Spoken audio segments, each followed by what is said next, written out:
Good morning, everybody. Happy Thursday. We have an amazing show for everybody today. What do we have, Krystal? Indeed we do. We have some new details, starting to understand a few more of the pieces of what led up to that raid down at Mar-a-Lago, whether there's a grand scheme or not. There appears not to be a grand scheme from the federal government. Yeah. How they got the information, all that stuff. We're starting to get the reporting on it, so we will break all of that down for you. And also some additional subpoenas, a cell phone seized of a member of Congress, yes. Some Pennsylvania fake elector types who also have received subpoenas. So get into all of those details and more. We also have new numbers on inflation, which are potentially good. But of course, the White House had to take that and completely gaslight and overplay their hand and all of that stuff. So we'll take you inside of these still mixed signals in terms of where the economy stands. We had some elections this week and very interesting tea leaves there. Yet another indication that the Democratic enthusiasm is definitely up. This is a very different ballgame and landscape than what we were looking at before the Dobbs decision. So we have those details for you, some new indications of exactly who the GOP is still with. Of course, they all bent the knee to Trump immediately. Every one of the supposed challengers, contenders he was going to go up against him, they all fell in line instantly. There's also some big developments out of Ukraine. And we have a new guest on the show to break down just how potentially dangerous this situation with China and Taiwan is for us and for the world, and how Nancy Pelosi's visit really exacerbated all of that. Before we dive into the details of what is going on with that FBI raid of Mar-a-Lago, though, live show in Atlanta. Reminder, let's put this up there on the screen. Live show, September 16th. We are coming to Atlanta. As I mentioned, so those large ticket purchases that are going through have begun. So there is going to be very limited number of tickets that are left for the general public. Highly advise you to go ahead and buy those tickets so we can officially have our sellout date 1 month ahead of the schedule, That's which right. I'm very happy about. Next week, it's going to be exactly 1 month Exactly out. 1 month. So link is down in the description. We would love to see you guys there. We have a great show. Yeah, it's going to be really fun. All right. Okay, so pretty bombshell piece of reporting here. Very significant in terms of understanding this raid and what led up to it. A lot of details that I want to get into here. Let's go ahead and throw this Newsweek tear sheet up on the screen. So they have the scoop. Exclusive and Informer told the FBI what docs Trump was hiding and where. They say that the raid on Mar-a-Lago was based largely on information from an FBI confidential human source, one who was able to identify what classified documents former President Trump was still hiding, and even the location of those documents to senior government officials told Newsweek. As we speculated and many others had speculated at the time, it was deliberately timed, according to this report, to occur when the former president was away. And this is the part that, I just almost can't believe it, except you should never underestimate the level of bureaucratic incompetence and myopia and bubble dwelling. They thought this wasn't going to be a big deal. Mm-hmm. They thought if they did it when Trump was away, that it'd be it's just a low-key raid of the president's residence. I'm sure this won't cause a massive political media explosion. So what they say is FBI decision makers in Washington and Miami thought that denying the former president a photo opportunity or a platform from which to grandstand or to attempt to thwart the raid would lower the profile of the event. One of the sources that they spoke to says they were seeking to avoid any media circus, so even though everything made sense bureaucratically and the FBI feared that the documents might be destroyed, they also created the very firestorm they sought to avoid in ignoring the fallout. I don't know how many people with level 3 IQs thought that this would not be a big deal no matter how you went about it. The affidavit to obtain the search warrant, the intelligence source says, contained abundant and persuasive detail that Trump continued to possess relevant records in violation of federal law, and that investigators had sufficient information to prove that those records were located at Mar-a-Lago, including the detail that they were contained in a specific safe in a specific room. So this goes back to they had depended heavily on a confidential informant. Must be someone who is fairly close to Trump. A lot of speculation in Trump world right now about who that could be. But down to the specific room, specific safe where they expected these documents to be held in violation. It looks like Trump said, we gave you everything and didn't really give them everything, was lying to the feds. There's now reported that he and his lawyers had met previously with the FBI about these documents, and they had apparently good reason to believe that he was still retaining and concealing additional documents that should be part of the presidential record. A few more pieces here. In terms of who authorized the raid, they say that FBI Director Christopher Wray ultimately gave his go-ahead to conduct the raid. They say it's really a case of the Bureau misreading the impact. They also suggest in this piece that it may not have gone all the way to Merrick Garland. Now, that could be some sort of ass covering for Merrick Garland, trying to keep him separate from it. But you know, what I really take from all of this is there was some theorizing, and I thought with good basis and good rationale, that the documents were kind of a pretext to go in and get what they were really interested in was like the January 6th stuff. That does not appear to be the case. And I think there's a lot of, because this happened, because, you know, we're going to get to Trump pleading the fifth on this other case. You have the tax returns thing happen. You have this congressman whose cell phone was seized all in the same week. There was once again this sense of like, there's a grand scheme. Merrick Garland has this whole thing planned out. This is step one of this massive grand plan to ultimately indict and take down Trump. And that is not the case. I mean, I'm convinced now. The current reporting doesn't indicate that, right? I'm fairly convinced. I mean, you should usually bet on the side of the people in Washington aren't some 5D chess players, you know, with the thinking 10 moves ahead. They were sort of focused on this one narrow issue where they felt very confident that there was, you know, wrongdoing. They thought, this is the procedure we normally follow, so we're going to normally follow this procedure. We'll give him the grace of being out of town so we can do it while he's away and hopefully avoid a media circus. As silly as it is for them to have thought that that would be the case, it looks to me like this truly was narrowly focused on these records. And to the extent, you know, there are other investigations going on, which we'll get into.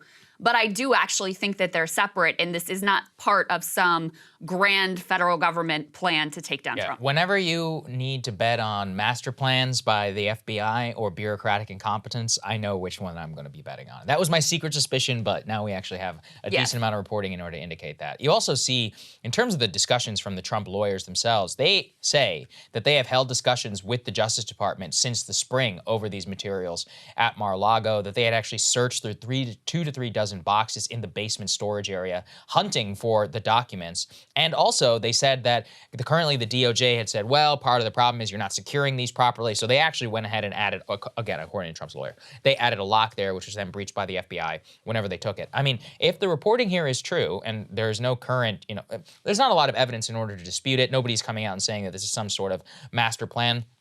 It would certainly indicate exactly as you said. I would also refer people back to our interview with Bradley Moss. One of the things he highlighted is they have to prove a selective and willful want in order to violate the Presidential Records Act for a prosecutorial case to be made. And to be made not only to indict before the grand jury, but then you have to prove, basically beyond a reasonable doubt in court, that they willfully tried to circumvent this. This also could be a matter of incompetence both on the Trump team side, and it could be a matter of incompetence on the FBI side. So they have ignited a massive political firestorm over what appears to be a fight over presidential records. And let's just be honest, like in terms of the political fallout, I don't think that was worth it, you know, whatsoever. By the way, I also have no idea what's in these documents, which ironically, we're almost certain to be learned. Like we're going to learn the contours of this now that it's such a high-profile case, which would probably diminish the classification on it in itself. I'm not saying that the rage isn't justified on its own, but I'm saying obviously, of course, you have to consider it in the political ramifications. Yeah, I mean, I think the political piece to me is debatable, whether it's quote worth it or not. There is some reporting that the DOJ is like at the highest levels is like, what were you thinking? And I do think the fact that it was done apparently without really understanding how extraordinary this would be seen and what a nuclear bomb it would set off in terms of like the media's focus on it and the way Republicans would seize on it and all of those things. Look, if you or I took classified documents and then met with the FBI, and the FBI was like, you need to give those back. And we're like, totally. And we give you one of them, and then continued to hide and conceal and lie about the other ones. They would be busting down our door, and they would be doing it a lot sooner. And they would not give us the courtesy of like, let's do it when you're away and try to downplay it. So Based on what we know, and also just given what we know about the sloppiness and like cavalier nature of Trump and his relationship to the law, I have no doubt that he is in violation of the law here. I think it's very unlikely that he totally was in the clear and followed the correct procedures and wasn't still retaining any documents and wouldn't blatantly lie to the FBI.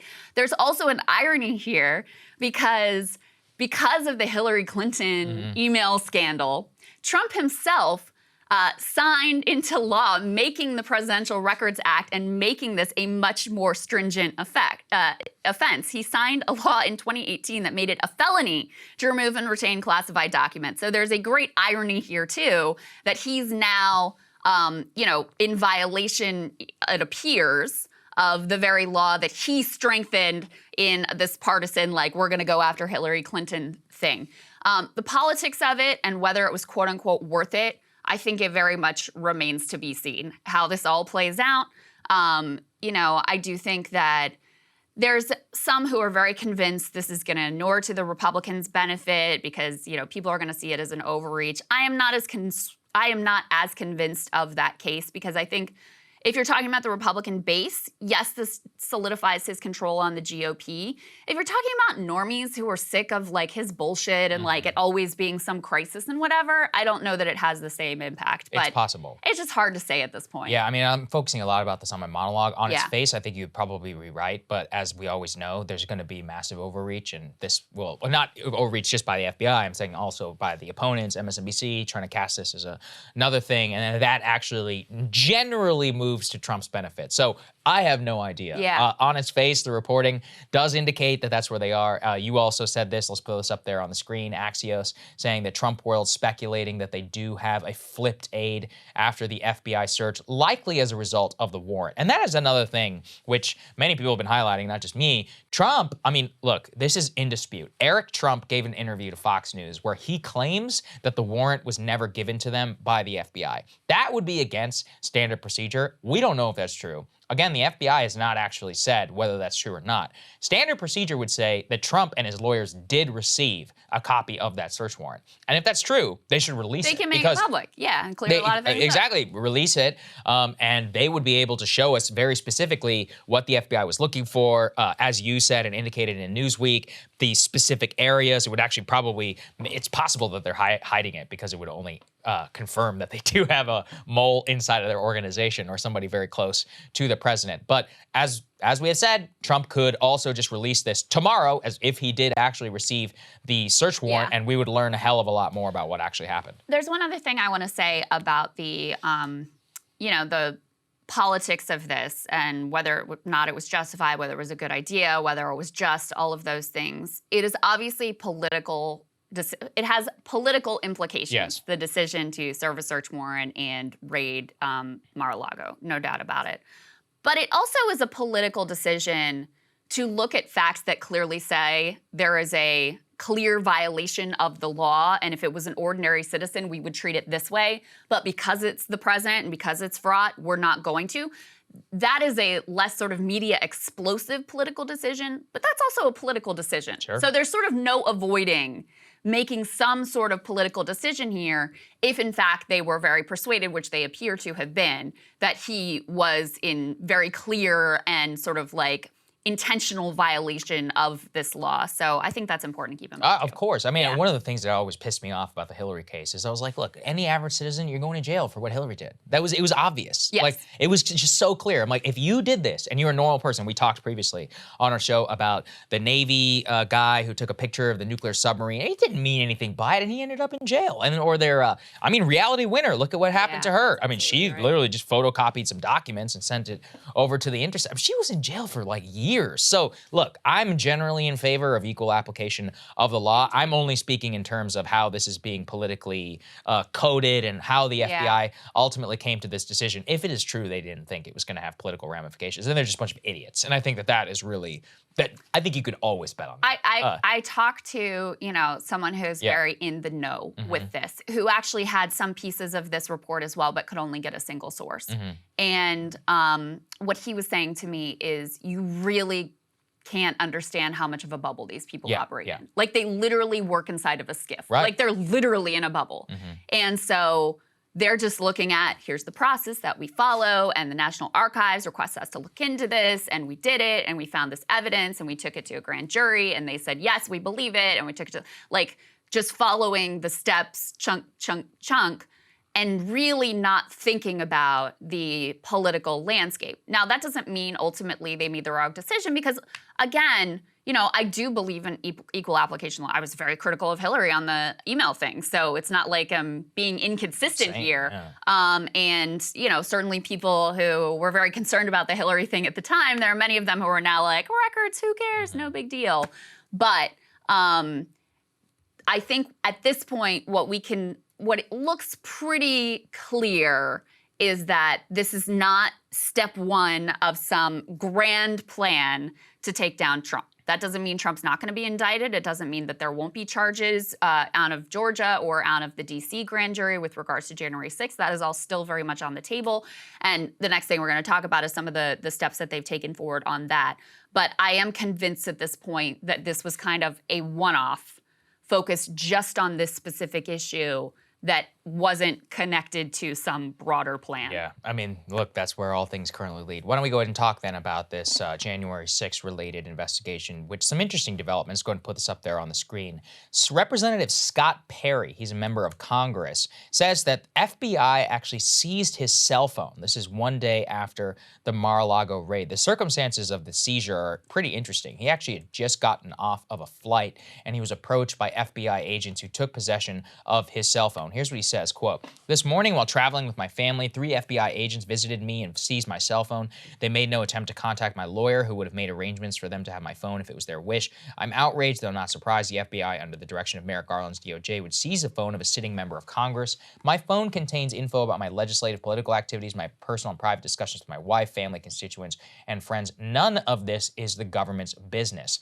Representative Perry actually asserted in a statement that connected this to the presidential raid in Mar-a-Lago, saying the DOJ chose this unnecessary and aggressive action instead of simply contacting my attorneys, blah, blah, blah, these kinds of Banana Republic things. Now, you would ask then, well, why? And who is Mr. Perry? So Congressman Perry, 5-term congressman, long-term loyal Trump ally. To our purposes, though, he is most connected to the false elector scheme out of the state of Pennsylvania. So let's go ahead and put this next one up there. The Post actually did a decent job. Who is Scott Perry? What they run down here is that Scott Perry, the Pennsylvania Republican, was one of the major boosters of some of the election fraud claims. And part of the reason that they may have seized his cell phone is actually probably in relation to the criminal investigation into the use of fake electors to try and overturn the Biden victory and to present a false elector slate. You'll remember that Doug Mastriano was also involved in a lot of this. And so not only was Perry one of the people who was elevating some of these things,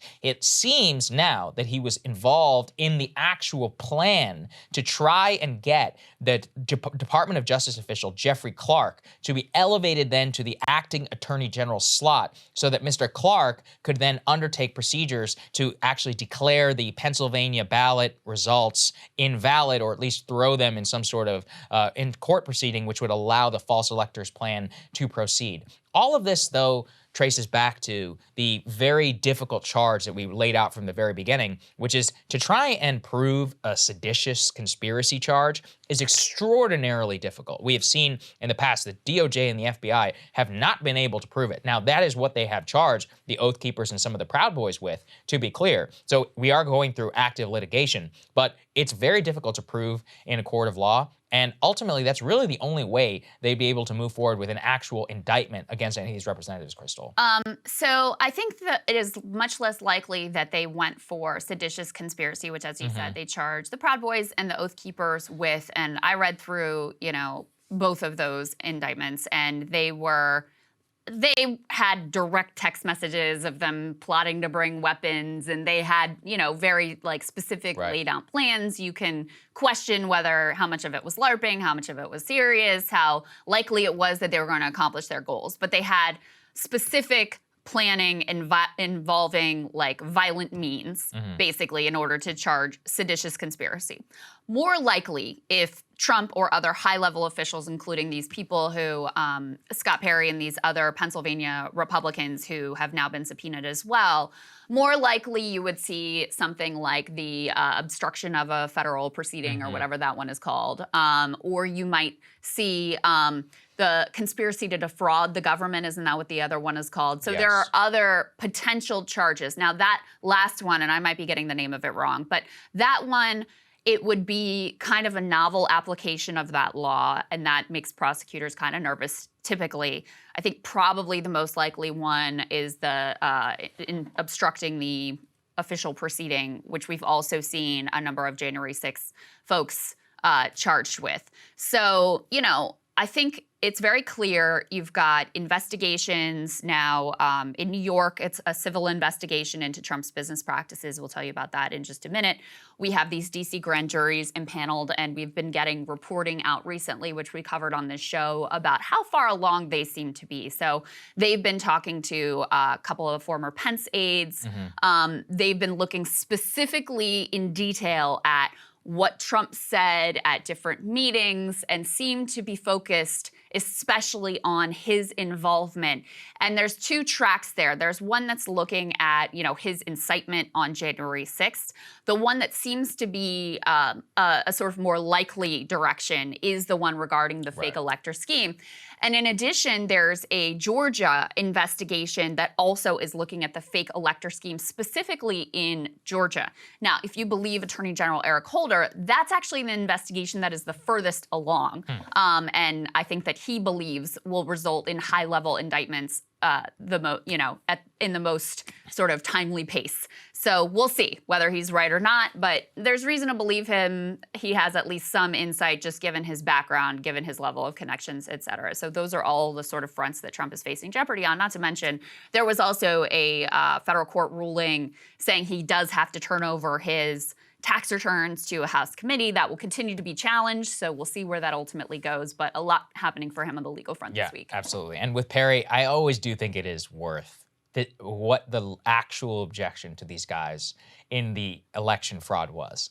Perry was the chief booster of something called Itallygate, which claimed that very credible scheme. Military Italian defense contractor conspired with the CIA to use military satellites to change votes for Trump to Biden. How exactly he came up with this? Or, it could just be that Trump lost. Right. That's and also the other possibility. This came from, and I'm not kidding, he believed that at the heart of this was a Virginia socialite who brought this to his attention, who he then compiled and had these fake dossiers where he was convinced enough that he was literally asking Mark Meadows and the government in order to try and discuss it with the Italian government at the diplomatic level. Can you imagine? I cannot imagine that. Oh my God. And was sending the guy YouTube videos about it. And badgering the government, saying, why don't we just work with the Italian government? So this is up there with bamboo ballots out of the state of Arizona. I just think it's worth This guy's a genuine. Oh, he's a believer, for genuine sure. kook. I mean, he's just a boomer. Yeah. Clear boomer brain. I mean, you know, if you're willing to believe, this is QAnon level stuff. And it's like, you're in the midst of the election, you see this video, and, you know, it's like edited exactly the right way. And you're like, hey, this is real. Like, we got to fight.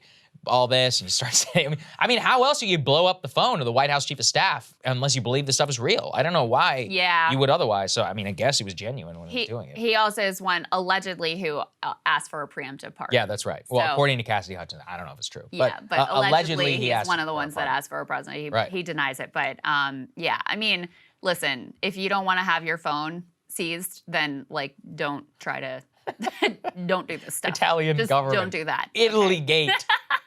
There are many Italygates. They start with their coffee. Okay, all right, we're getting away from that. All right, let's go ahead and discuss the next part of this, the one that you've probably seen the most headlines about. We'll start with Trump's statement, quote, let's put this up there on the screen, please. In his deposition with the New York Attorney General's office focusing on fraud surrounding his businesses, he released his full statement, quote, I once asked, if you're innocent, why are you taking the Fifth Amendment? Now I know the answer to that question. When your family, your company, and all the people in your orbit have become the targets of an unfounded, politically motivated witch hunt supported by lawyers, prosecutors, actors in the fake news media, you have no choice.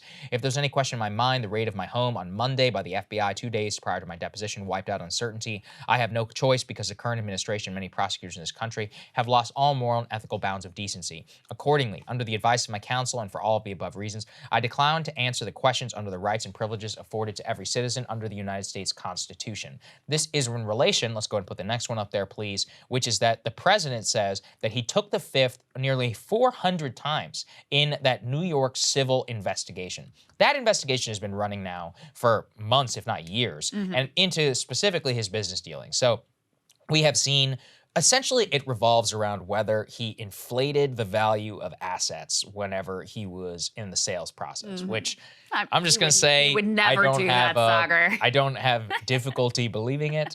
As to whether it's true or not, I simply have no idea. They issued a number of subpoenas to many members of the Trump organization themselves. And a lot of this actually stems from before Trump was even president. It's a retroactive view into the Trump organization and how it conducted itself in business. As I said, he sat for nearly a 4-hour deposition. The only answer that he actually gave definitively was when they asked him his name. From that point forward, he pleaded the fifth nearly 400 times throughout the entire discussion. So if I had to guess, some of that video will be released by the New York Attorney General's office. As to the furtherance of that investigation, I literally have no idea. We don't have a lot of information. We know at the Manhattan district level, there was all that drama where the top prosecutor actually left under pressure because he was like, they kept wanting me to charge Trump and I wasn't going to do it. So that's a different investigation. That was a criminal investigation. Yeah. This is a civil investigation. Right. Now, it is possible that, Attorney General Letitia James and her team turns up something that is significant enough that the criminal investigation gets new legs, which hasn't technically been closed. But to your point, the criminal probe had seemed like it was progressing. And they say it stalled after a new district attorney, Alvin Bragg, a Democrat, took office in January. A grand jury that had been hearing evidence disbanded. Top prosecutor had been handling the probe, resigned after Bragg raised questions internally about the viability of the case. So they sort of, decided it looks like they decided they didn't have enough to move forward with charging him. But, again, it's possible that this gets new legs with this civil inquiry. Just to give you one of the details about the alleged inflation of the assets, which, again, I don't know what the legal standard is. I'm sure it has to be willful. I'm sure it has to be fraud. I'm sure it has to, there's a standard that they would have to meet here, although the civil standard is likely less than the criminal standard. They say Trump's company, exaggerated the size of Trump's Manhattan penthouse as one example, saying it was nearly 3 times its actual size, a difference in value of about $200 million. So pretty blatant on that one. Pretty blatant. Not just sort of like, let's round up instead of down kind of stuff. Like, let's just multiply by 3 the actual size. We'll see what comes of that ultimately. It is funny. What did you think of his statement? Because it's interesting because he knew people were going to pull up those old comments. Yeah, there's a lot of clips of him being like, I don't know why you plead the fifth if you're exactly innocent. What he said. He's like, if you're innocent, you don't plead. Something about the mob. This was a 2016 thing. And I think he has taken the fifth in the past, but he usually sort of relishes going in and sparring with, in the deposition. It was a dumb comment when he made it. And it's a dumb one now that remember Daniel Goldman? He was the prosecutor in the impeachment trial on the Democrats' behalf. He's running for Congress now. He's a lawyer from the Department of Justice formerly, and he's like, you don't plead the fifth unless you're in it. I'm just like, come on. Yeah, there's a reason it's there. As part of this is one of the most important things that we have in terms of your ability to protect yourself from the state and coerce confession and all of that. It's one of the bedrocks of the judicial system. The ability for an American citizen to have to not incriminate themselves, under questioning like this, that the government would have to have a standard of proof much higher than that in order to convict you. So it's incredibly dumb when Trump says it, and it's dumb when these resistance liberals, who are criminal lawyers who should know better, are saying it too. We should not gaslight millions of people into thinking that, when you plead the fifth, that means that you're automatically absolutely guilty. Not. Yeah, that's insane. That's correct. But I thought from a political perspective, it was kind of interesting that he anticipated. That's true. that he was going to be, hit with that. It's almost like the closest that Trump ever comes to admitting that he was wrong or that he changed his mind or whatever. I mean, normally his MO is just to ignore whatever the contradictory past statement is and just keep like plowing ahead in the future. So I thought that was kind of interesting. Yeah, it is interesting. I mean, he's very immune to hypocrisy. He's a man who's hypocritical literally all the time. So it's kind of shocking. He doesn't really care why usually. he would actually acknowledge it. But yeah, I mean, it's not a bad thing. I just took note of it. I thought it felt a little different than the normal Trump statement. Absolutely agree. Anyway, that's kind of the big level picture of where things stand. I think still very murky picture. I think, I just really want to disabuse people of the idea that there is this, super coordinated grand plot that, the FBI raid was the first step of.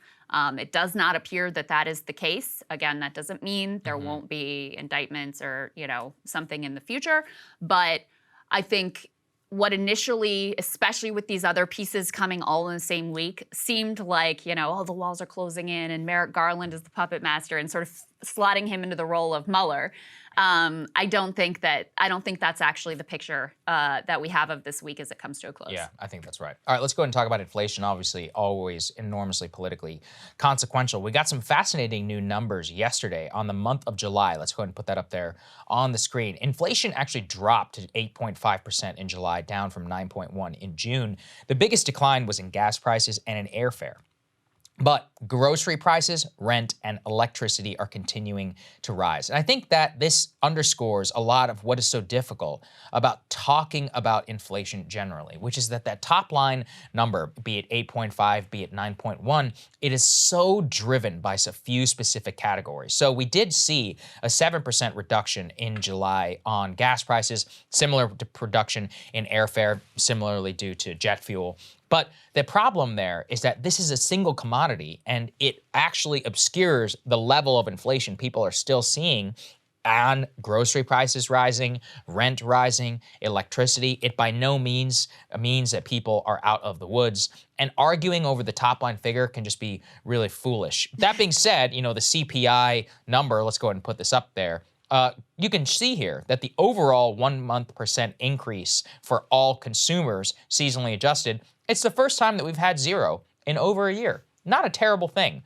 The problem, though, is, as you alluded to, politically, saying, yeah, look, it is a good thing. Today, we officially got the news that the national average of gasoline has dropped below $4. It's $3.99. I think that's fantastic. I also think $3.99 is still way too high. I also think that the fact that grocery prices are up 18%, 20%, electricity continues to rise, natural gas as a commodity is going to explode come wintertime. We still have all kinds of massive warning signs in the economy. Well, the Biden administration trying to embrace this as some sort of full-fledged victory and saying inflation itself is over, just like they've said previously, like the best job market in World War II. Take a listen to how they reacted yesterday. About the news that came out today relative to the economy. Actually, I just want to say a number, 0. Today, we received news that our economy had 0% inflation in the month of July. 0%.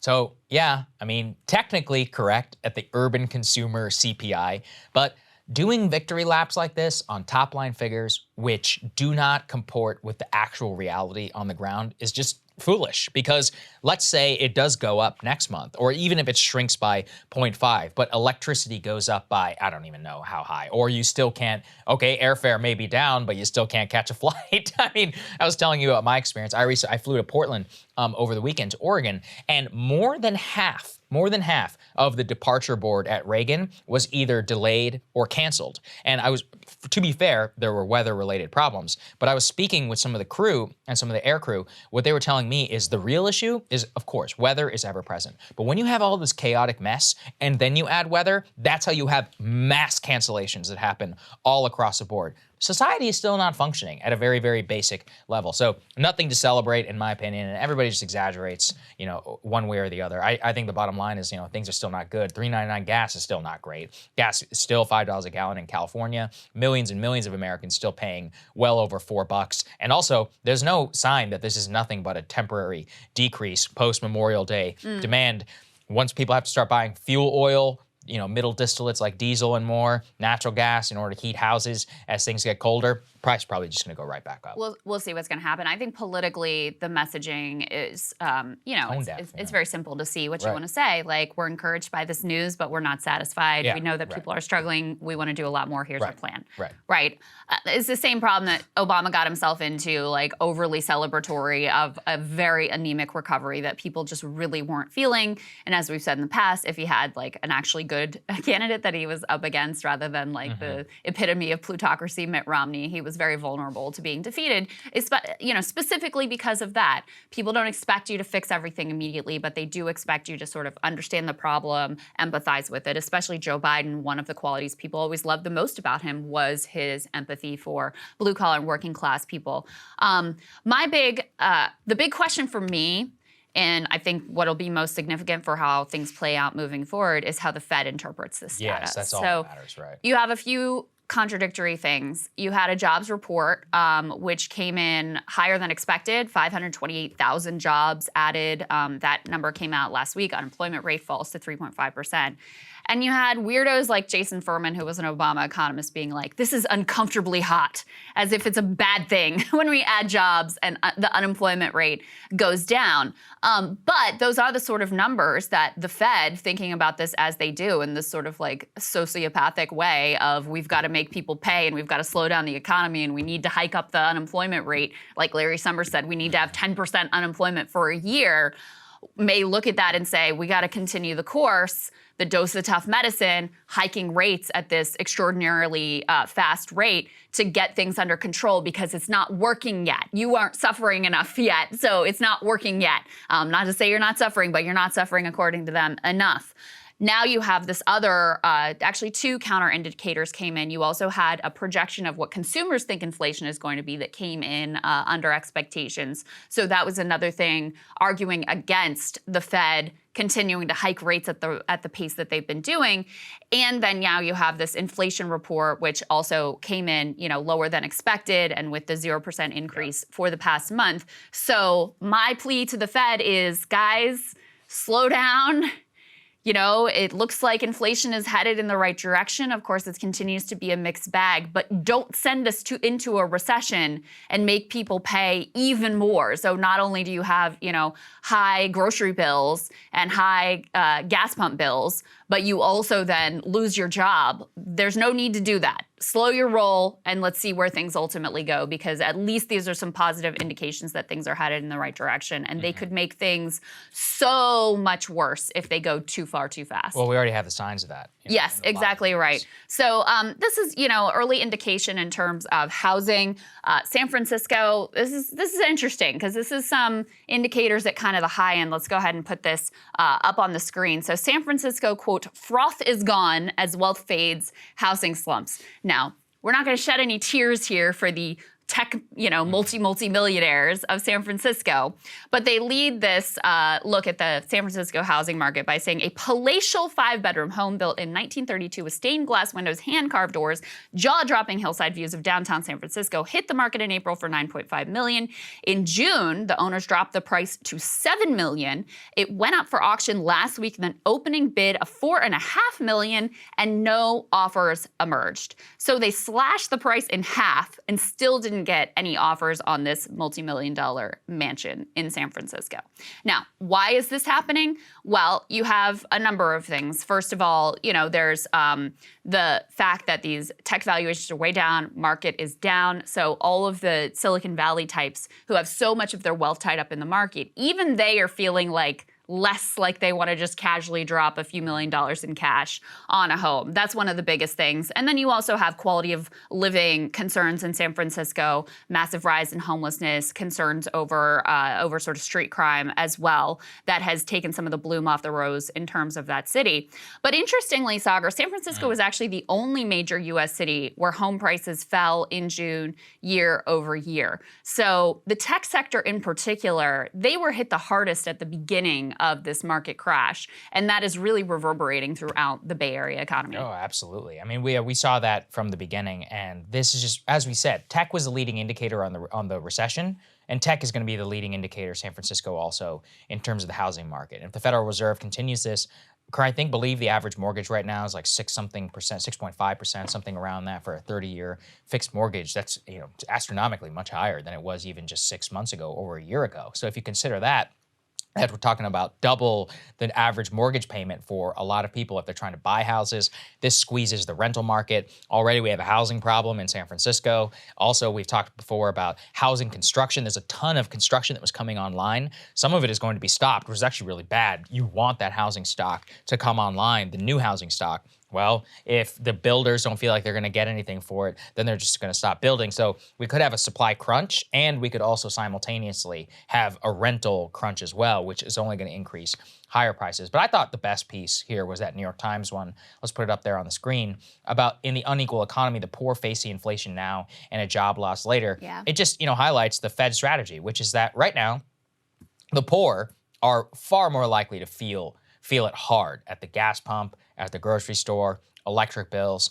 And as a result, the Federal Reserve says, okay, well, we're going to have to increase unemployment. Well, who are the people who are most precarious for unemployment in order to reduce their consumption? People who are not in career jobs, people who don't have a lot of options, it's more seasonal work, so quote unquote disposable, and I do not mean that in any moral sense of the term. Those are the folks who are going to suffer as a result. So they're both being gouged and most likely to get laid off come increase in rate time. So as you said, I reiterate your plea, which is, look, it's slowing down. It's not like this was going to do anything to solve gas inflation at all. Right. Same with food, Right. as you admitted, as Jerome Powell admitted. Yeah, right. So Question lay off the of poor women. for right Yep. now. Yeah. And there's another problem in here, not only with the way that the poor will be hit the hardest, they're already the ones who are struggling just to make it work month to month, be able to afford their medicine, food,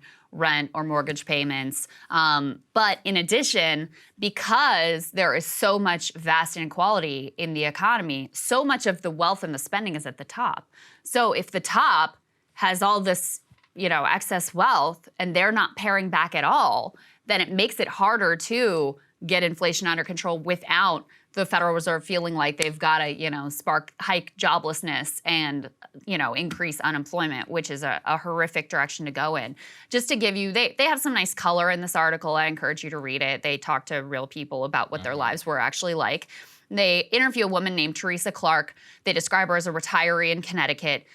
She says the rising cost of living means not buying goldfish crackers for her disabled daughter because a carton costs $11.99 at her local Stop and Shop. It means showering at the YMCA to save on her hot water bill. It means watching her bank account dwindle to $50 because as someone on a fixed income who's never made much money to start with, there aren't many other places she can trim her spending as prices rise. She says there is nothing to cut back on. She already cut out the goldfish crackers.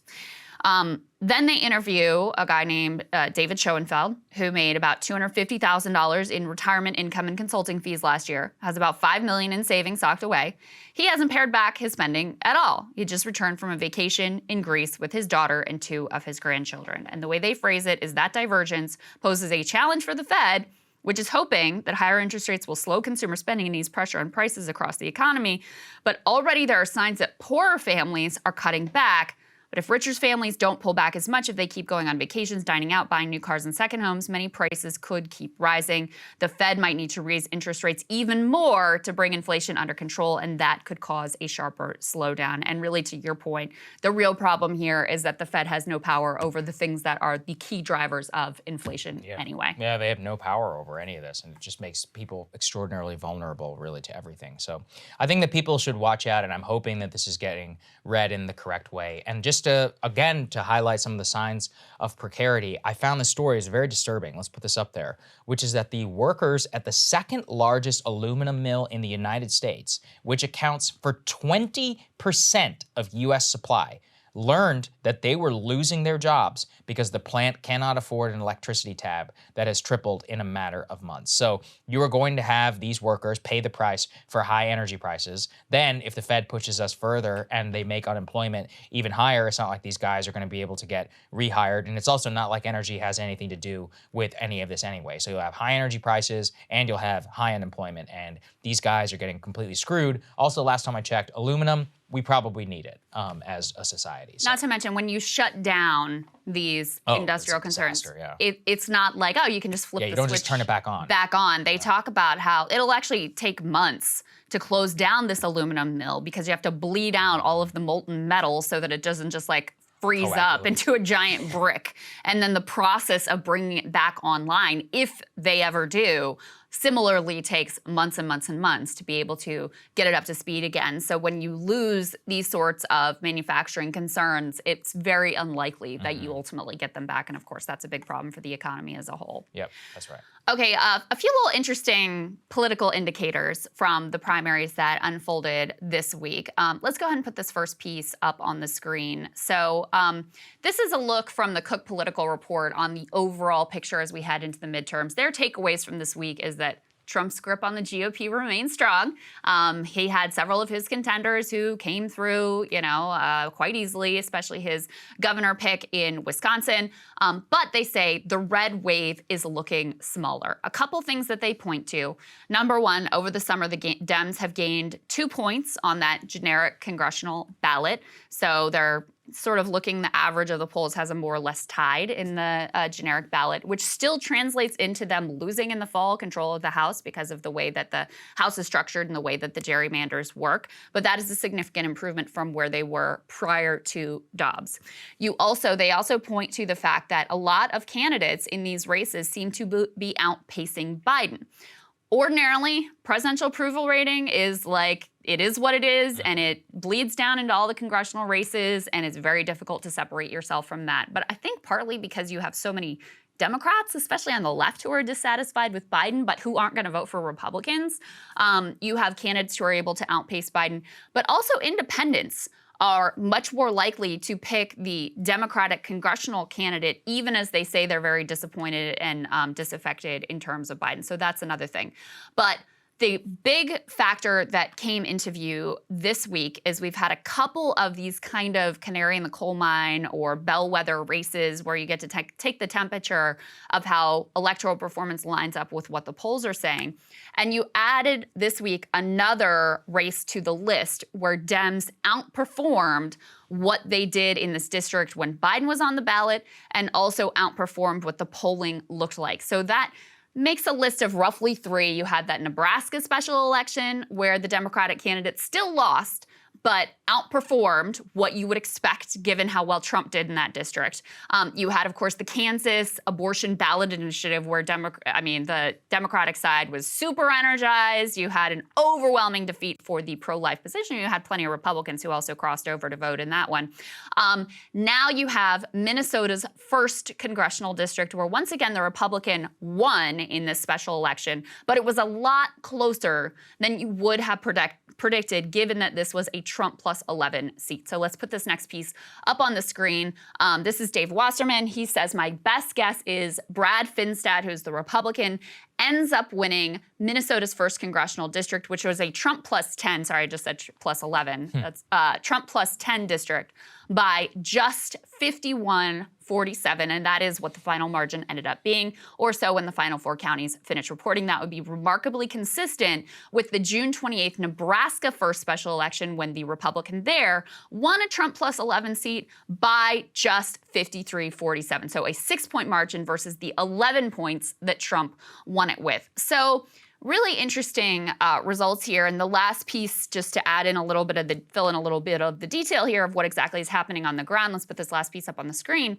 So the Republican performed about 7 to 8 percentage points worse than Trump in the swing and Democratic parts of the district. So in the blue and purple counties, the Republican underperformed Trump. The red counties basically stayed exactly where they were. And so, Saagar, that's very consistent with the idea that it's the suburbs that have really gotten energized, and the independents there have really swung back to the Democrats when they were more in line with the Republicans back, say, when Glenn Youngkin was winning for governor. This is why it matters, which is that we are not looking at polls here. We're looking at actual votes. So now we have three indicators around how the Dobbs decision has affected voting patterns. We had the special election that Dave pointed to. We had obviously what happened in Kansas, which people are very, very quiet about currently, and what exactly happened there, Krystal. And now we have this special election. And in every single case, we have seen a Democratic overperformance by almost 7 to 8 percentage points. And in that environment, then,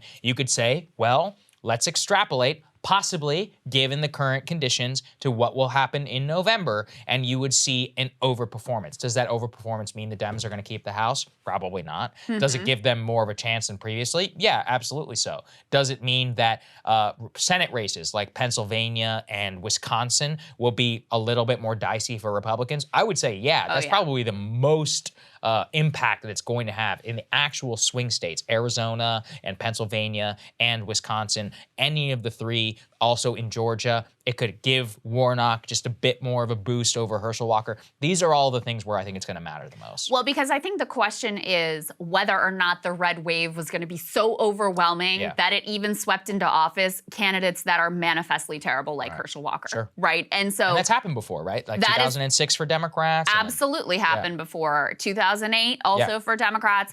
So it does not, where things stand now, and again, we had a massive event happen in politics this week that could shift things again entirely. We don't know what the impact of that looks like. But where things stand now, it looks less like that type of historic, overwhelming red wave where Republicans end up with earlier, they were on track for literal historic margins in the House of Representatives. The indications now are that it's going to be a more modest year for them, but probably still a good year. Probably still they take back the House. Senate, much more dicey for them. You might even say Democrats are favored to retain the Senate at this point, at least if you believe the 538 modeling, but I would say it's very close in terms of the Senate. And they're going to have a harder time overcoming some of the candidate quality issues that they have in a lot of these states. There was one where I just saw this morning, I have it on my phone. Washington State also had primaries this week, and they do like the what's called a jungle primary, where everybody is on the ballot, Democrat, Republican, et cetera, and then you take the top two into the general election, even if they are both Democrats or both Republicans or whatever they end up being.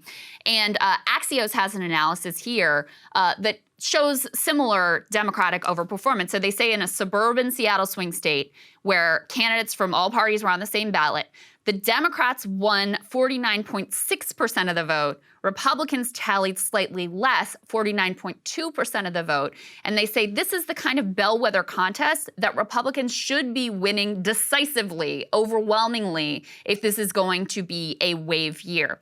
Similarly, in Washington's Senate race, Democratic Senator Patty Murray, who has recently become a Republican target, mostly because Dr. Oz is performing so poorly in Pennsylvania, and they're like, we got to have a backup plan here.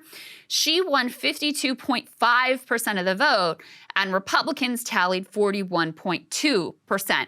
So what they say is the results show Republicans are making inroads, but not nearly enough to unseat the veteran senator in a solid blue state. So once again, you see significant shifts in the suburbs. You see that Republicans are not performing in a way that would indicate this massive red wave. They still are in a strong position. They still have a lot more factors going for them than the Democrats do. But it clearly is a different landscape based on the election results than we were seeing prior to Dobbs. Yeah, I think that's the best way to phrase it. Yeah. So, look, we have actual votes here, people, and that's all that actually matters when it comes to these things. One other thing I'll say, there's another one of these special elections in New York State swing district. That's going to be very interesting to watch. I believe the date is August 23rd that they'll go to vote on that one. And Democrats in that race, will be a very interesting one because they are all in on abortion. Like all of their ads are about abortion in that race. Wow, so that's interesting too. that'll be an interesting one to watch. A couple other little notes from the night. Let's go ahead and put this next one up on the screen. I think all of the squad members have faced significant primary challenges. All of them have dispatched with them easily, but this one was very close. Representative Ilhan Omar defeated Don Samuels, but it was narrow. She won by just a few points here. And there were some I guess she didn't run TV ads. There was a significant amount of money on Don Samuel's side. He was running on a more sort of like tough on crime messaging. So she barely squeaks through. And also she was doing a lot of campaigning for other squad members and not so much in her district. So I think next time around she'll probably be a little closer to home, probably go up on TV and make sure she's got that totally locked down. The other interesting one, which I noted a little bit before, let's go ahead and put this last piece up on the screen, is that Tim, how do you say this? Michaels? I think it's Michelle's? I don't actually know. Anyway, Tim is the winner of the Republican nomination for governor in Wisconsin. This one was interesting because Mike Pence had backed a different candidate who was the former lieutenant governor of the state. She was a Tea Party icon, actually, during under the whole Scott Walker. Yeah. Right. So this was someone who had been prominent, who'd been seen as sort of like a conservative stalwart, and now defeated by old Timmy here, who was backed by Trump, and now the Pence-backed candidate who used to be the bleeding edge of the conservative movement is seen as sort of like establishment and rhino. So that's how it goes, folks. Yes. Well, Wisconsin is the one I'm going to watch really, really close. Wisconsin, Pennsylvania, any of the battleground states, which have been flipped since the 2016 election, that is where a lot of this stuff is going to matter the most. And those are also where the suburban coalitions both flipped or didn't come out in 2016 and then flipped to Biden from Republican traditional vote in 2020. So. And I think gubernatorial candidate quality matters the most of every level we're talking about here. Abortion age, right? Because Wisconsin is very split on abortion as well. So. Yes, that's exactly right. So the fact that, you have a sort of more fringe or Trumpier candidate who wins probably makes it more difficult for Republicans in the fall. And I think there are a number of gubernatorial races where Republicans could have had a really good shot and they've made it much, much more difficult for themselves based on the nominees that they've chosen. So this is probably another instance of that. Because I do think, at the House, I think candidate quality almost doesn't matter at all unless you have a really extreme case. I think at the Senate, it can matter some. Like, I do think some of the candidates Republicans nominated are going to have some issues based on prior statements and just based on inexperience. And at the gubernatorial level, you can even have, in Kentucky has a Democratic governor right now, and Vermont has a Republican governor right now.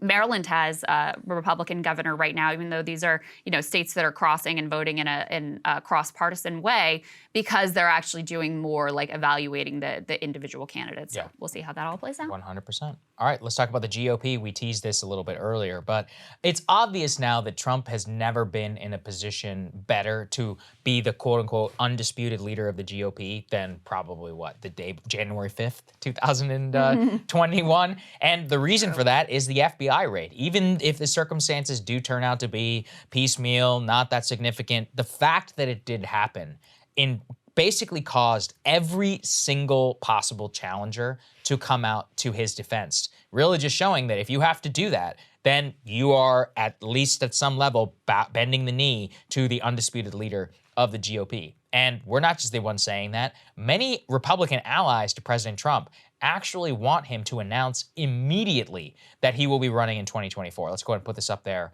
on the screen. Many top Republicans who have been trying to get him to announce for months now before the midterms are actually coming around to the idea. And Trump himself is also apparently weighing the decision. The reason that, given that you had all of these candidates, Mike Pompeo, even Mike Pence, obviously, who's been critical, or at least tacitly critical of the former president, Ron DeSantis, even Glenn Youngkin, not exactly the Trumpiest guy on the planet, who didn't even want Trump to come to Virginia to campaign for him. All of them had to come out and speak against this raid. And so what they said is that Trump has really been weighing, should I announce before Labor Day, possibly on Labor Day, maybe after the midterms? The reason why he wouldn't want to announce before the midterms, some Republicans didn't want him to is they don't want the midterm elections to also be about Trump. Yeah. Obviously, Trump is a drag on the ballot. There's just no question. Yeah, but he doesn't care about that. He doesn't care at all. He wants to freeze. He basically wants to freeze the race and make it so that these people cannot outsmart him,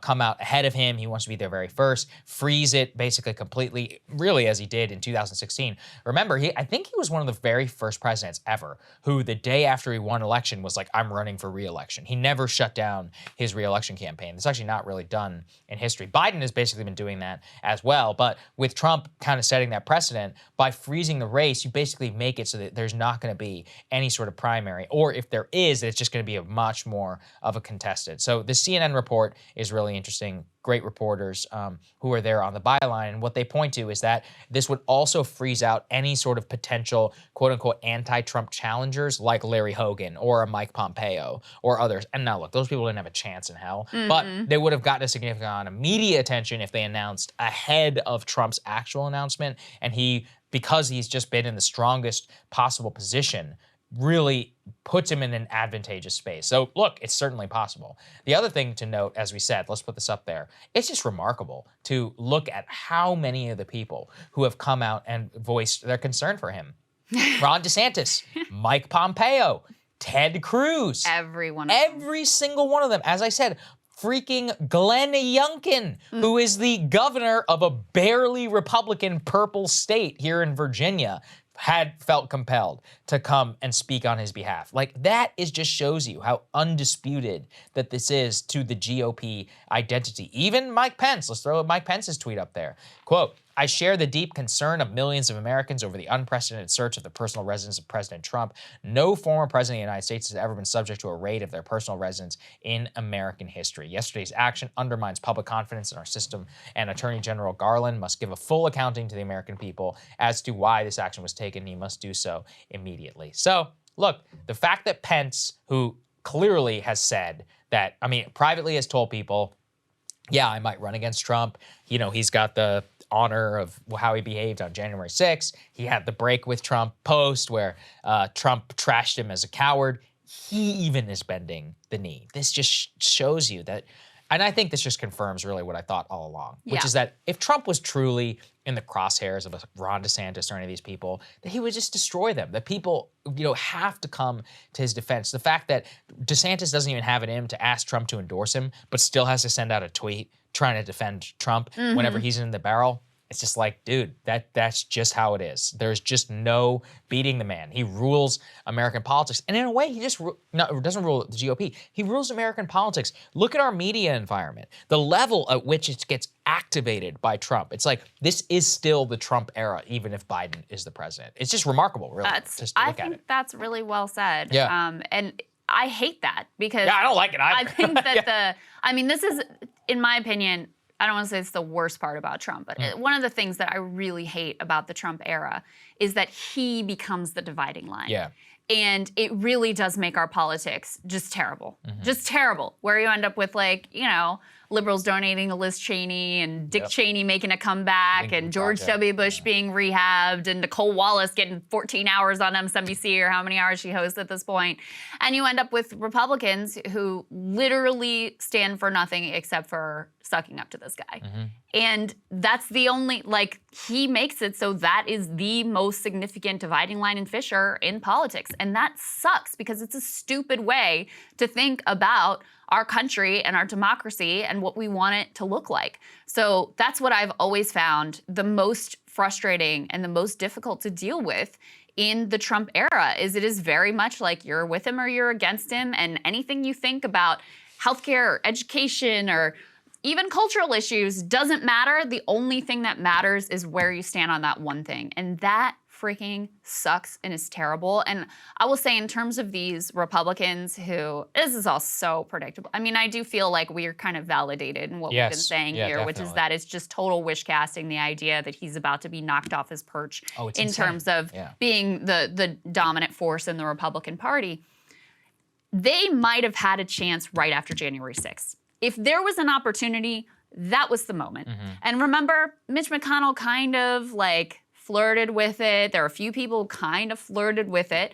And then ultimately, very quickly, they fell back in line. And that was their shot. If they didn't take that shot then, when there was somewhat of a chance to knock this guy out, knock him down, make it so he can't run again, get him out of the way, that was the moment. Now, forget about it. It's done. You missed your chance. So, you know, and frankly, you were cowards at the time to not even really mount some sort of an effort to try if you thought this was important and you thought that there was a better direction that you could take the party in. I think the media response is also very revelatory. There were all these pieces, some of which we covered about like, oh, the Murdoch empire is splitting from Trump, and the New York Post and Wall Street Journal put out these op-eds against him, and they haven't had him on Fox News, and maybe they're trying to shift away, and they ran that like DeSantis puff piece, utter propaganda, pro-DeSantis propaganda. No, they all fell in line too, because ultimately it's, you know, it's business and the base is with Trump. And so when it's time to go and do whatever it is that he wants them to do and to say, they didn't think about it for an instant. There wasn't a single moment of hesitation. Every single host on the talking points, just like that, the minute it happened. They didn't need to wait for the details. They didn't need information. They didn't need facts. They knew that they had to go to the mat to defend this guy in the most over-the-top way possible, some of which we played on this show. So, yeah, I mean, it just shows you. And in terms of the political calculation of when he should announce, I think in terms of his own personal political interest, I think the people that are saying go for it now are right. Honestly, I think it's would be another blow to the Republican Party's chances in the midterms. That is my assessment, because what they want is to make this all about Biden, be a referendum on Biden. He's got trash approval ratings. People are very dissatisfied with the economy. 80% say it's on the wrong track. If the election is about that, they romp.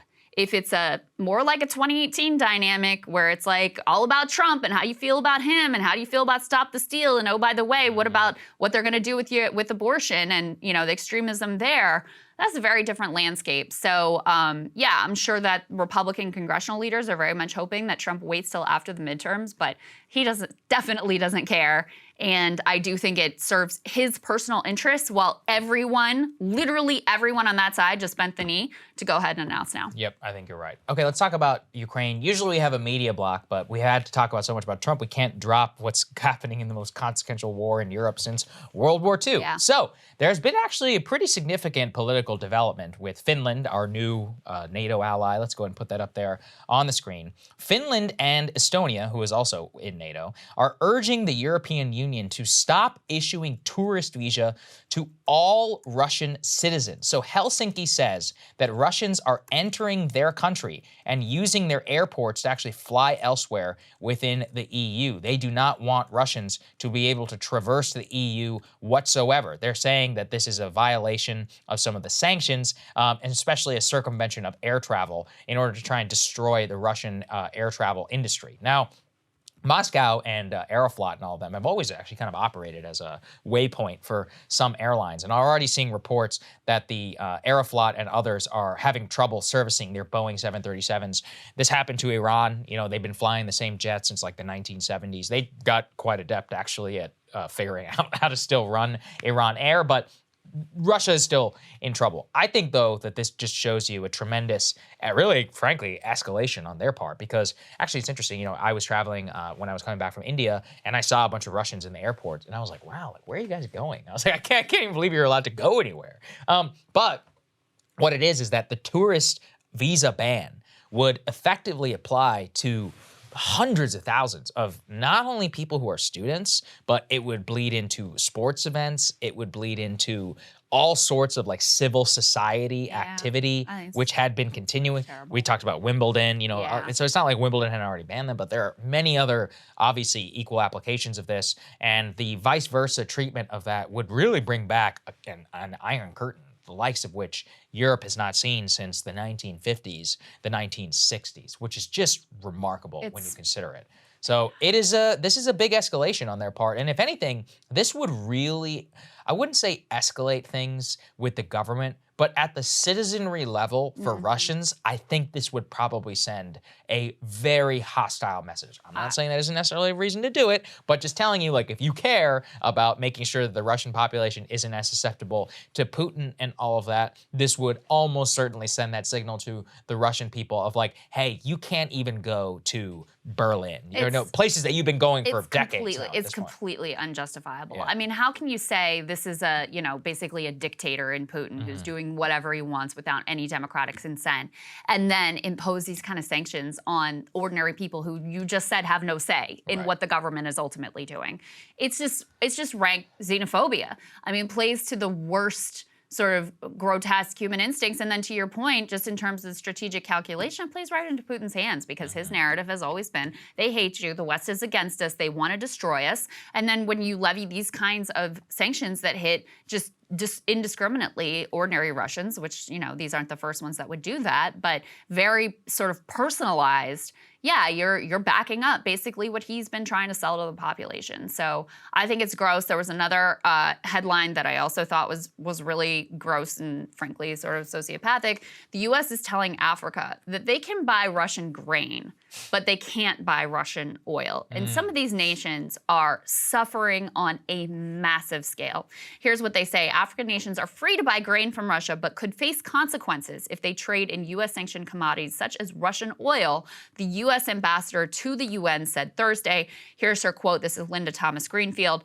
Countries can buy Russian agricultural products, including fertilizer and wheat, but if a country decides to engage with Russia where there are sanctions, then they are breaking those sanctions. This was said while she was visiting Uganda. These nations are suffering. I mean, the amount of famine, the amount of impoverishment, just how much they are struggling with inflation and with climate crisis and droughts and all kinds of issues with their own crops. And then you're going to say, like, sorry, you can't buy the cheaper Russian oil.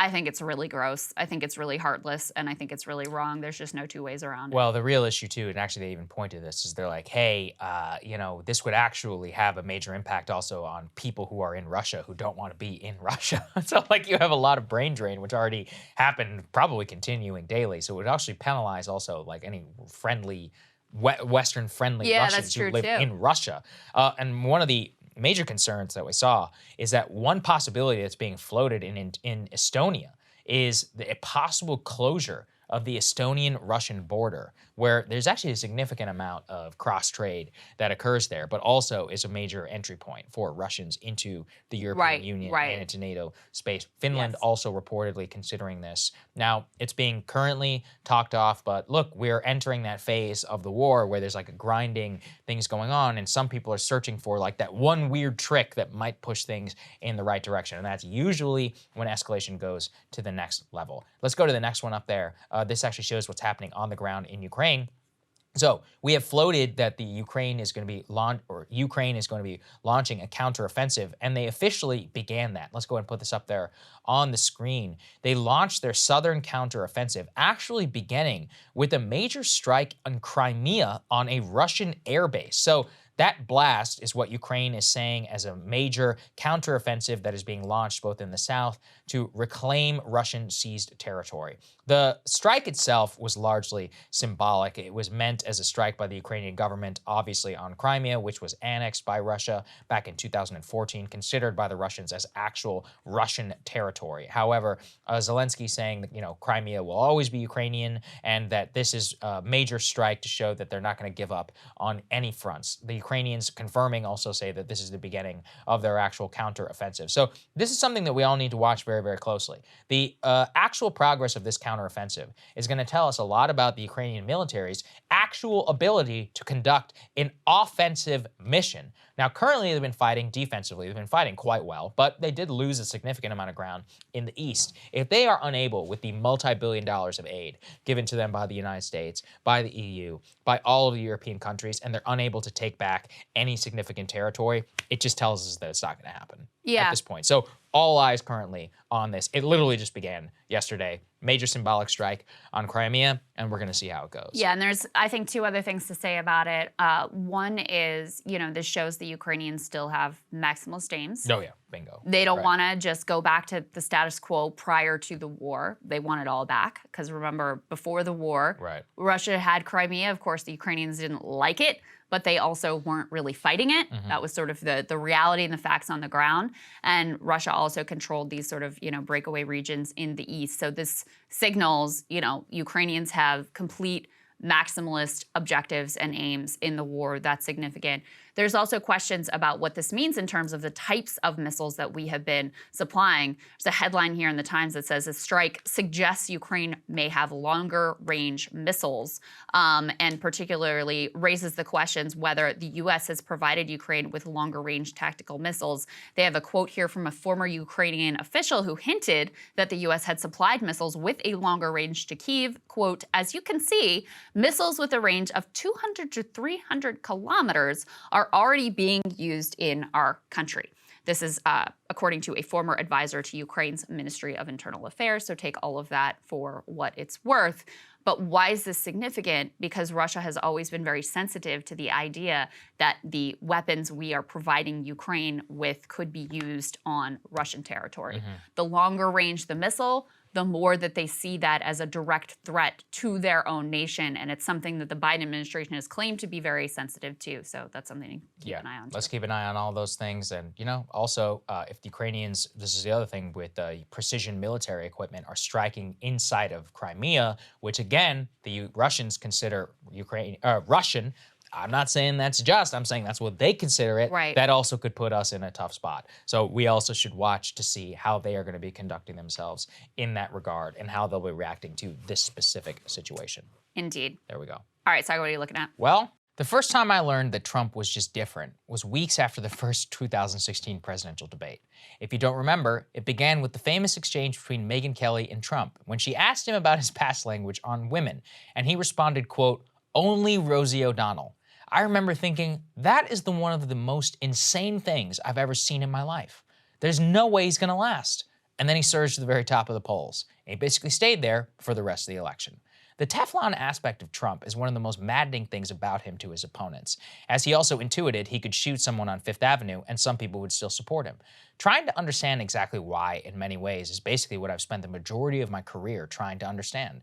And what I ultimately settled on is that it has a lot less to do with Trump and a lot more to do with his opponents. For all of the hand-wringing about how can these rednecks stand by him, there's never any real self-reflection as to why they would even be willing to cheer on such a deeply flawed man through everything. And that occupies my mind in the context of this FBI raid. There is an aspect to where the most giddy MSNBC resistance liberals are cheering. The walls are finally closing in and it's finally over. The raid is the tip of the iceberg. He's being deposed by the New York AG. As for the raid itself, there's just no way it's about classified materials, right? They have to have more. And while I confess, at least some of that was in my thinking, I have also to apply the hard-earned cynicism that governed the way that I approached these so-called scandals throughout the Trump years. Truly consider the maddening number of scandals that we were supposedly career enders and groundbreakers, which years later you don't even remember. Trump was Me Too'd by dozens of women. Melania Trump had that plagiarized speech. He didn't divest himself from the Trump Hotel. There was the Muslim ban. There was Khazir Khan's wife. John McCain is not a war hero. Insulting Jeb Bush and Ted Cruz's wife. Making fun of the disabled reporter. Access Hollywood. Russia, if you're listening. And look, I left many of those out, but notice the theme.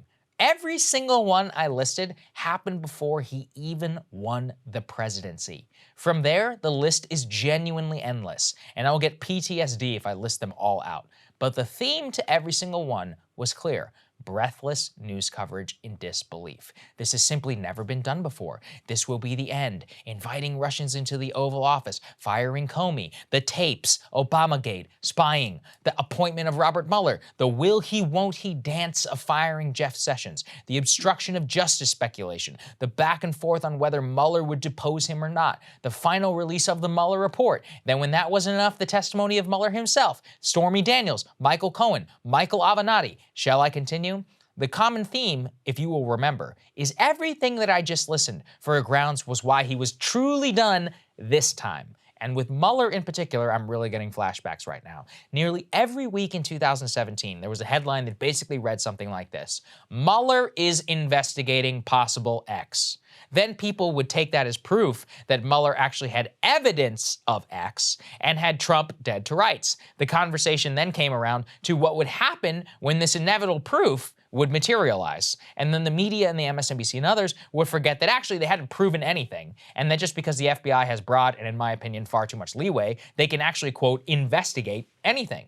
For years, we lived through those headlines. Mueller has subpoenaed this. Ivanka has sat with Congress. Oh my God, he interviewed Jared. Oh my God, he interviewed Bannon. Oh my God, he interviewed Paul Manafort. And in the end, what happened? He investigated a lot, and he came up with what? Nothing. Simply the portrait of a campaign run by a bunch of morons who associated with unsavory characters. I mean, yeah, I could have told you that one. There is nobody on earth who voted for Donald Trump and thought, you know what, that's a real stand-up guy who conducts himself in a perfect business manner. The real point I'm making is that the Teflon aspect that Trump appears to have really is not a testament to any particular genius or skill that he has.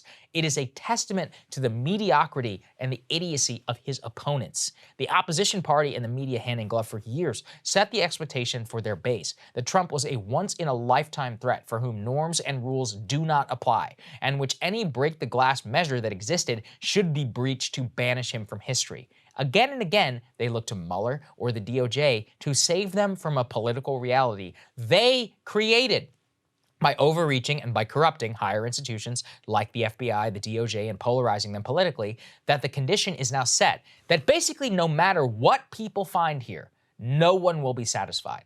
My personal bet is we are likely to land somewhere in the middle. The FBI will find something, perhaps of consequence, minor consequence. After some significant legal wrangling and months of speculation, we will land at some point of settlement where Trump basically just walks away. This will simply vindicate all sides. The Trump people will declare victory to show that he survived and is, quote, innocent, even if he's not. The MSNBC crowd, it isn't enough. It shows he's a criminal. Donnie will live to fight another day. This will only feed both the persecution complexes of the right, justifying a paradigm shift in how they approach the FBI and the DOJ, and will actually erode confidence in the actual justice system amongst the liberal set, who will say, well, then even more extraordinary measures are justified. And to me, it actually vindicates that we did a segment on our show on Tuesday when people were breathlessly sharing speculation that if Trump was convicted of mishandling classified information, it would bar him from holding federal office. What the people sharing it forgot to mention is the Supreme Court has already ruled that the only stipulation on qualifications for holding office stand in the Constitution for the president. That even Congress cannot change them. Thus, there is no one cool trick to disqualify Trump from office. There is actually one cool trick, and it's the hardest one: beat him. It is more of a testament to the horrific handling of U.S. policy under Joe Biden, the hollowness of the current Democratic Party, and their sheer weakness that Trump is even in a plausible position to win again. It is not because the system is rigged. It's because you suck. And the better he does, the more of an opportunity he has, is only a vindication of his opponent's lack of strength.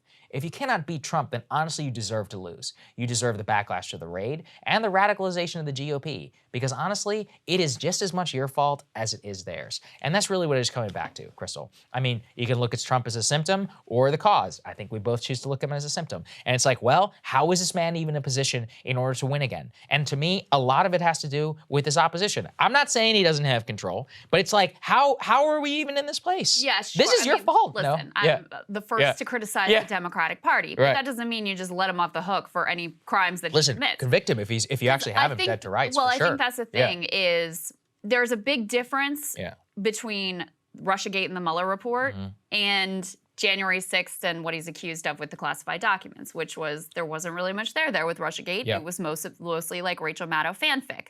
January 6th really happened. There really was a fake elector plot that involved a lot of different states and a lot of different, pressure, and there really was incitement on that day. Whether it's criminal or not, I think is very debatable. There really are, I am fairly convinced that he definitely is holding on to classified documents that he's not supposed to have and probably lying to the FBI about it. So that's a real thing. I think the political impact, I'm much less confident about how, I know how this is going to play out and it's going to have this impact and that impact and whatever. We don't know. It's different now that he's not in the White House. It's different now that he's not on Twitter. It's different now that he's lost. So to just blanket predict like this is going to inure to his benefit. Maybe it will, maybe it won't. So the way I look at this is very much the same way I look at our public health officials. Rather than trying to like guess and strategize, what is the American people going to think and what's the impact going to be 5 years from now or 2 years from now or whatever, just actually look at the facts as they are. Don't have a two-tier system of justice, and for once hold an elite accountable if that is what the facts actually find. Now, should you, of course, as prosecutorial discretion is a thing. Prosecutors consider all kinds of factors when deciding whether or not to indict. And I think it is appropriate to consider as a factor the fact that this is the former president of the United States who fully intends to run again for the president of the United States, and consider that there must be a very clear-cut case against him in order to indict. But I do not come down on the side of like, oh, we can't ever hold him accountable for anything because he's a former president. Yeah, I'm actually not saying at all the DOJ shouldn't have done it. I think that's not what I'm saying. What I'm saying is how it is then used, and used by his opposition, the media, and to the extent that it happened. So, for example, you're actually correct, which is that the DOJ, if he has classified information, fine, go and get him. That's fine. Go get the documents. Ultimately, well, we talked to Bradley Moss, unless you can really prove it, even if you can, it is very likely to end up in some sort of misdemeanor situation, which is not going to disqualify you from running for office. So I'm more talking about the way that it is internalized and messaged politically, because you should not set people up for the expectation that this is it, that it's over, when it's actually not. Whenever politically you have to beat somebody on political grounds. I'm not saying it's not. What I'm saying is this is not going to take him out. This is not the final thing. And by setting that expectation, that's actually what's created the Teflon aspect. That's what I think. I worry about the part that I see the parallels to Mueller is that there has always been this liberal desire that there was like one cool trick, as you both silver bullet, white knight, however you want to put it, to taking him down. And was Mueller cast in that role, and then he fell from grace. And I feel some stirrings of like now Merrick Garland being cast in that role as having this grand plan and having all these details that we don't know about. And the raid was the first step, and it looks very much like that is not the case. So rather than getting into a lot of theorizing about what this means politically, I really do think that our, the FBI and DOJ should be looking at this just in terms of what are the facts, where are they, what do they indicate, how would you handle this if this was an ordinary citizen who was holding on to these documents or whatever else Trump is ultimately accused of doing and what they're investigating him for. And rather than trying to psychoanalyze the American public and what we can handle, just follow the facts. Just do that. If we do that, we'd be better off. I don't know if they have that in them. Yes, so, my confidence in the FBI, as I'm about to spell out, is not at a high level. Good. All right, Krystal, what are you taking a look at? Well, guys, I know most see the FBI search of Mar-a-Lago as a potentially very divisive moment in American politics. But guys, I'm always looking for an opportunity for some American unity. And thus, I was cheered to see a rush of prominent conservatives embrace a longtime lefty position coming around to a just and patriotic cause, defunding the FBI. Candace Owens announced on Twitter, quote, "The FBI must be legally and formally dissolved." Then she said some other stuff, don't worry too much about that. But then she concluded with this based call for action, quote, "Left or right, we must all come together to fight this evil. Amen." Marjorie Taylor Greene was more direct with a principled abolitionist take, tweeting, "Defund the FBI." And a former Trump official offered some specific and laudable steps in a Fox News interview with Laura Ingraham. And I think this is a wake-up call for those in Congress to be able to use the tools at their disposal to defund the FBI, to ask the right questions, and to prepare for a church-style commission next year, if given a Republican majority, to dismantle the FBI into 1,000 bits. 1,000 bits. I like the way that sounds. Now, you'll recall that the Church Committee was a congressional inquiry into massive deep state abuses perpetrated by J. Edgar Hoover's FBI, along with the CIA, mostly during the civil rights era. Its findings shocked the American public with revelations about how the FBI infiltrated, targeted, harassed, and surveilled a variety of leftist groups, from the Black Panthers to anti-war groups to gay rights activists, all under the COINTELPRO program. They murdered charismatic and groundbreaking Black Panther leader Fred Hampton. They systematically bugged the home and hotel rooms of MLK Jr. And just wait until our new comrades find out about what the CIA did. Now, remarkably, the origins of the FBI were actually quite noble. It was launched under Teddy Roosevelt as an executive branch investigatory team focused on trust busting and rooting out corporate abuse. This original mission, however, quickly expanded, and before long, the FBI, then known as the Bureau of Investigation, was up to the sorts of corrupt behavior and domestic spying that we all know and hate it for. Here is how author Brian Burrow described it. After the FBI's founding, quote, it had devolved over the ensuing 15 years into a nest of nepotism and corruption. By the early 1920s, its agents, scattered across 50 domestic offices, were hired mostly as favors to politicians. Its most notorious employee, a con man named Gaston Means, earned his money blackmailing congressmen, selling liquor licenses to bootleggers, and auctioning presidential pardons. In the wake of a mid-1920s congressional investigation, the Bureau acquired the nickname the Department of Easy Virtue. Love that. And it only got worse from there, because the guy they brought in to clean up the joint, one and only J. Edgar Hoover, of murdering, surveilling, unaccountable infamy. He ruled the FBI as his own personal kingdom with complete lawlessness for decades, leading eventually to public outcry after the revelations of the aforementioned Church Committee. But FBI abuses are not just something to read about in the history books. They're real, and they're continuing right up to this very day. The Bureau has routinely racially profiled, surveilled, and entrapped a generation of young Muslim men post 9/11, preying on those who were either desperate, mentally unwell, or unintelligent and easily manipulated. And with a new focus on domestic terrorism, they decided to use the skills they gained creating terror plots that they could then pretend to disrupt in order to manufacture a plot to kidnap Michigan Governor Gretchen Whitmer. A jury took the highly unusual step of letting 2 of those indicted off due to these Bureau abuses. Just recently, they violently raided the property of the African People's Socialist Party as part of what they said was an investigation into a Russian influence campaign. So yeah, bring on the Church Committee, expose their lies and abuse, defund them and strip them of power. Let's effing go. Now, what Candace and I both understand, I'm sure, is that it's not that we're opposed to the law being upheld. On the contrary, what's outrageous about the FBI and our entire criminal justice system is the 2-tier system of justice that protects elites while criminalizing the poor and the working class.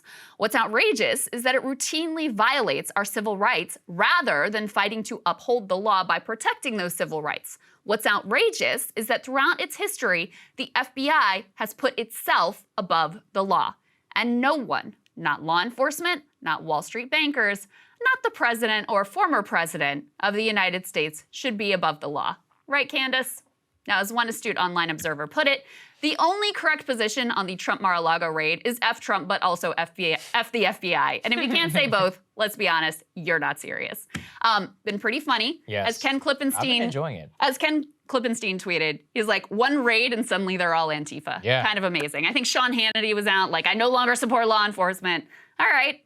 I was talk. telling you whenever this all broke out, I was like, hey, a new church committee, it's like, wouldn't be so bad. Yeah, I was like, actually, is that a threat? Okay. yeah, I'm like, actually, I would really love that. I mean, the church committee, just for people who don't know, was 1970s, post, abuse, Senator Frank Church, I think from Idaho, and he exposed COINTELPRO. I mean, there have been some on FOIA and all that, but really dug into the weeds. Actually, I think it did make the FBI and the CIA far better off, at least for the next couple of years. I think we are in this similar situation. There is no trust in the FBI, both from the right and the left. I think rightfully so. They genuinely do have enormously unchecked power post-Patriot Act. And let's be honest, has it worked? I don't think we're a lot safer as a result of it. If anything, it's civilly frayed us. There's a lot of questions about their use of confidential informants, about the way they conduct themselves, over abuse of FISA, same with the CIA and the way it's conducted itself. Why not? Remember how we covered how many crimes they author? It was like thousands of crimes that they give the go-ahead to their informants to go ahead and commit. So, I mean, there's even a question of on balance, are you really are you actually decreasing the number of crimes? Because also these plots, what the jury found in the Michigan Gretchen Whitmer plot is no one's saying these were good dudes with good intentions, but it was the FBI really infiltrating, pushing them forward, giving them idea, helping them acquire the materials, all these things that led to there being anything like a plot that they could then go in and disrupt. This is exactly what they did, just as a routine matter of course, during the war on terror, post 9/11 era. So, you know, they're sort of like creating these schemes so that they can then go in and for, you know, with a lot of political showmanship and for their political benefit, and a lot of these higher level folks have direct political aspirations, go in and disrupt and make you feel like you're safer. But that plot would never have even been a thing if it wasn't for them. So listen, comrades, I'm all in, let's do it. What really radicalized me, Krystal, was that fact that they are not only incompetent at these political cases, but whenever the USA Gymnastics case and like, so that's where I was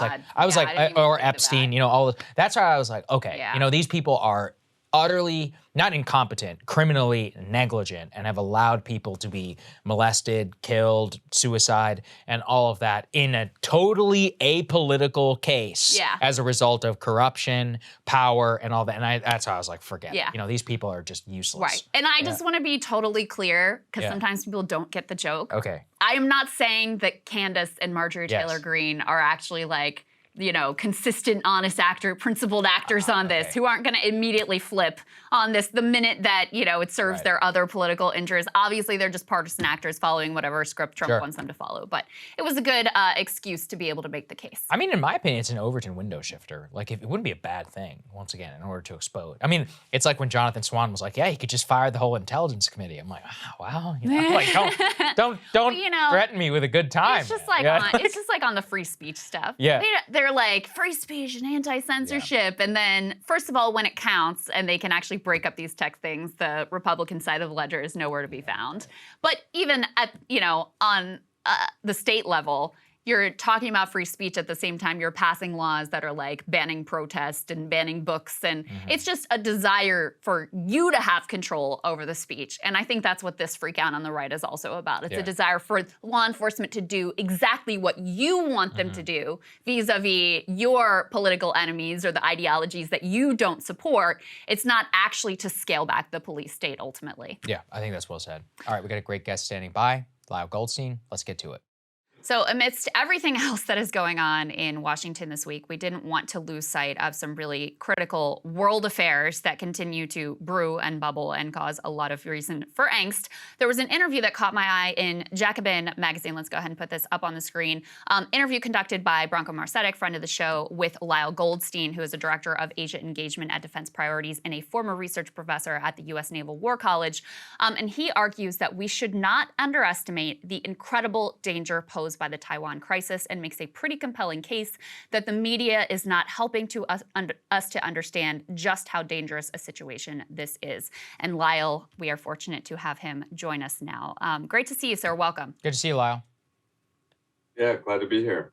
Yeah, absolutely. So just lay out the case here for why you think this is such a dangerous situation, and, you know, frankly, why you think that Nancy Pelosi's visit to Taiwan was such a foolish and provocative move. Well, as I see it, you know, China and the U.S. are really on a collision course here. It's exceedingly dangerous. You know, I don't rule out that if there is a conflict, that it could be a nuclear conflict. You know, I did my dissertation on nuclear strategy, so I'm well versed on this. And unfortunately, I see plenty of paths toward dangerous escalation. So, you know, it seems to me that, you know, both sides are quite entrenched in their viewpoint. You know, I don't really have any doubt about China's intent to you know, to try to bring Taiwan under its control, maybe even in the near term. And, you know, Washington seems highly uncertain. I mean, the very title of the strategy is strategic ambiguity. And, you know, there's little agreement about what that means. All attempts at clarification seem to fail. And, you know, in this crisis, I think we've seen, you know, some of the worst dynamics of how American domestic politics, you know, try to cope with foreign policy, where, you know, more or less the Pentagon and national security advisors appear to have been saying this is a bad idea. Certainly right now, it's a bad idea, the visit I'm talking about. And, Pelosi indicating, well, maybe she wouldn't go if the president was willing to step forward and say he advised her not to go. And then, Right. President Biden, though, apparently unwilling to, go on record saying she shouldn't go. So it's been, kind of a hydra-headed approach that has just led to more confusion. And of course, the Chinese are watching these signals. And I'm troubled by all of this. I agree. I think most regional experts, but others like Tom Friedman, for example, said this was utterly reckless. And I agree. I think we're in a worse place today than we were a week ago. Yeah, I mean, one of the things, Lyle, that we pointed to after is that China is no longer answering even the phone calls of the Secretary of Defense. Something that you pointed to that I was not aware of is how the U.S. has been shown in the open press to lose war games that they've been gaming around the Taiwan situation. Could you elaborate a little bit further for the audience? Well, you can read plenty of articles in the open press if you just Google that. You'll see there's been plenty of reports about war games. There's a famous RAND analyst, David Akmanek. He's been cited in many reports making this statement. I think he works for RAND. So, I don't want to speak about, games I've been involved with, but this has just been reported openly in the press. So if you read about this, and it was an iterated set of conclusions. So, to me, that's quite powerful. But it checks with everything else we see. I mean, if you just look at the vast asymmetry of firepower, which mainly is due to geography. It's not that China is stronger than the U.S. The U.S. remains stronger in most respects, but this fight is not, in mid-Pacific or off the California coast. This is right in China's backyard, and therefore they can bring everything they have into the fight immediately. And what that means is there's a, vast asymmetry of firepower, like I said. When you add to that China considers this a core interest, by contrast, most Americans couldn't find Taiwan on a map and have no idea what its relationship to China is. So when you put those two together, this is a really dangerous situation in which we could be sleepwalking into a catastrophic war, one that we could potentially lose, but also one that could quite easily, as I said, go nuclear. China is building up its nuclear forces. And from my observation, most analysts who think about this don't really take it, that next step. How do we ensure that this does not lead to, use of nuclear weapons? I would go further, though. There's more at stake here even than that, which is hard to believe. But, China just said they're not going to work with us on climate change anymore. That's, I think for people who are concerned about climate change, that's a pretty devastating result, and one we should think very hard about. All kinds of other areas we need to work closely with China on. And, the more we poison the relationship by needling on this Taiwan issue, the more in jeopardy so many of these, major issues for the 21st century are in doubt, so, and one more thing I would add, sorry, is that, the amount of money that the U.S. has to put forward to try, if we're going to try to defend Taiwan, like I said, the asymmetry of firepower is so grave. We're talking trillions and trillions, and we still may not get there. So, there's a much wiser approach, and that's to, use realism and restraint and draw red lines at another place, not over Taiwan. Well, and Lyle, one of the cases you make as well is that a lot of folks have drawn some of the wrong conclusions and wrong lessons from Ukraine-Russia. The wrong conclusion being, all right, the right approach here is to sort of flood the zone with weapons, versus what you say, a smart approach would have been to actually engage in diplomacy from the beginning to try to avoid this war from the jump. Yeah, that's exactly right. I think, of course, Putin bears primary responsibility for the war, and it's a huge catastrophe for Europe. and for Russia and for Ukraine. But I believe much more could have been done in terms of diplomacy. Most of us who watch this carefully, and I speak Russian as well, it's clear that if Ukraine had simply declared neutrality, that probably would have gone a long way toward ending that crisis. So what we need here in the Taiwan situation is a similar attempt at diplomacy, but we have to make this diplomacy succeed. And here the U.S. needs to get a lot more creative and a lot more active. Mostly the United States has been passive and just sort of pushing weapons into Taiwan. I don't think that's a smart approach at all. In fact, arguably, all those videos of javelins flowing into Ukraine during the last, between November and February last year, I think I was kind of waving a red flag in front of a bull. The Russians said, well, we got to go now. And I'm very concerned that China may be approaching this with a similar logic, is that, they don't like all these weapons piling up in Taiwan, and they decide now is the time. So I'm very, very concerned. And I think we need to put much more energy into looking for diplomatic solutions. Most people who look carefully at the Taiwan issue come around to a conclusion that basically you have to reach for some kind of confederation, and that's a very squishy concept, obviously, but it's sort of a meeting halfway, and that's what's absolutely necessary. By the way, like I said, creative diplomacy should have prevented the Ukraine war, in my view, too. Yeah. Yeah, you can't wish away the red lines of great powers, even if you may wish or hope or, want them to be different than what they ultimately are. You have to listen to what they're saying. Lyle, thank you so much for helping us understand this, because I do agree with you. I think the media is doing a very poor job of helping Americans to understand exactly how grave the stakes are here. Great to have you. Thank you, Lyle. Appreciate it. Thanks very much. Absolutely. Our pleasure. Thank you guys so much for watching. We really appreciate it. It's been a fun news week here on Breaking Points. I've been trying to hit all of the top stories, break it down, explain it to everybody. I know it can be fraught times and all that, but it's actually probably the most fun in order to engage at this time, as exhausting as it often may be. So we appreciate all of your support very much. We've got exciting things in the works, not only the live show, but some new people who will be hopefully joining us that you'll be seeing very, very soon, and some other developments on the show as well. So those are our premium members. You guys are the ones who enable all of this. We deeply appreciate it. If you could sign up, there's a link in the description. Otherwise, we will see you all on Monday, and we have great content for you all over the weekend. Yep. Love you guys. Enjoy the weekend. See you back here next week.